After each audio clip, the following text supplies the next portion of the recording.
we really looked at it in pictures and thought that, wow, that looks good, right?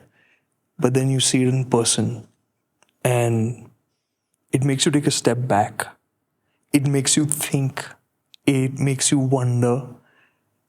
And that, I think, is a fantastic win, because a car, you look at it and you wonder, what is that really?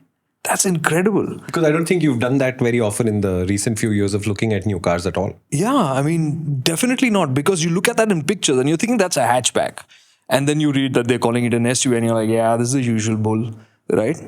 And then you walk up to it. And you say, this is the real bull. This is huge. That car is massive. It's just that all the lines are a hatchback line, and they have their history written in there, which is the first passenger vehicle, the Pony from the 70s, and it's styled along those lines, which was a hatchback. And this has those same kind of angular lines and all of that, but it's just XL. It's just XL. Its roof line comes up to like here. So it's not a low car. It's not a small car. It's big. And when you're following it on the road, you look at its width and you're like, yeah, that's an SUV. Okay. So it's really funky. And I think that Hyundai, I mean, this is showing a spirit of Hyundai that we've not seen in a long time and is much needed. But if you were to take hatchback lines and then scale them up to SUV size, it could also go horribly wrong. Right? But it didn't. It could. I mean, think about it. If Volkswagen took an air pump, connected it to the Polo's exhaust and really pumped it full until it became an SUV-sized car, I don't think it would be as good-looking as the Polo. And I'm not saying the Polo is a flashy good-looking, but it's a lasting good-looking. Correct. It looks good It's for classy. a long time, right? Yeah. I think the Ioniq falls into that same zone. But it's a very delicate balance between using something else's form to create a much larger... You know, we've seen R1 scale down to R15s, and we all had a moment there, but then we eventually sort of got the hang of it. Yeah. But not everything scales down and scales up that easily. So Hyundai should get a lot of credit for what they've managed to pull off. No, 100%. I think, like you said, things can go wrong in just scaling up and down. It may not even convert, right? But in this case, it converts, and more than that, it really feels like the guys who made this were having fun. And that, I mean, you know, when you feel that in a car, it's really a special thing, right? And not even driving it, just looking at it. You're like, yeah, they wanted to mess with people's heads, right? They wanted them to think about this car, really look at it in details and try and figure out what it was for themselves, right? Like small details, right? You look at the grill, just under the grill on the bumper, there's a panel, right? When you look at it, it just looks like a smooth, clear glass kind of panel with a gray underlay.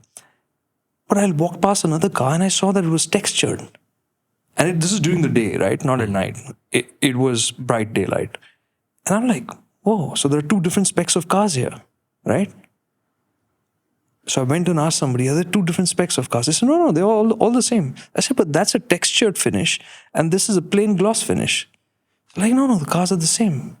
So then I went and turned the car on, and they have light inlays, light bars in that section, and it's done so well that you don't realize that they're light bars in the day. Right? They're really slim lines, and they make it seem like that panel is textured during the day. So it's just like they constantly, you look at the car and you get this constant sense that they want you to look at it and look at it again. And they've done really clever things to get your attention. Like inside the cabin, one small thing, like playful again, right? The pedals, the accelerator has a plus on it and the brake has a minus on it, right? These are metal pedals. That's not them playing around. They want you to think of it as a video game. No, nobody reads the manual anymore.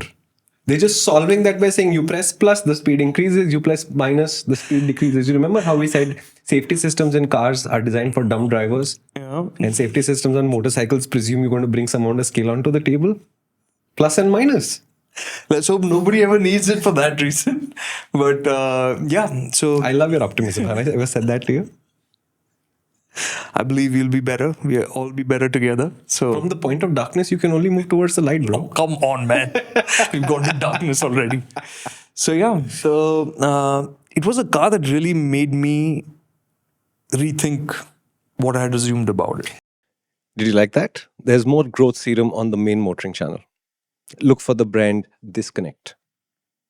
No, really, it'll help you grow. I'm not kidding, bro. Come on, do it. Try it. How can it hurt? Karthik's there.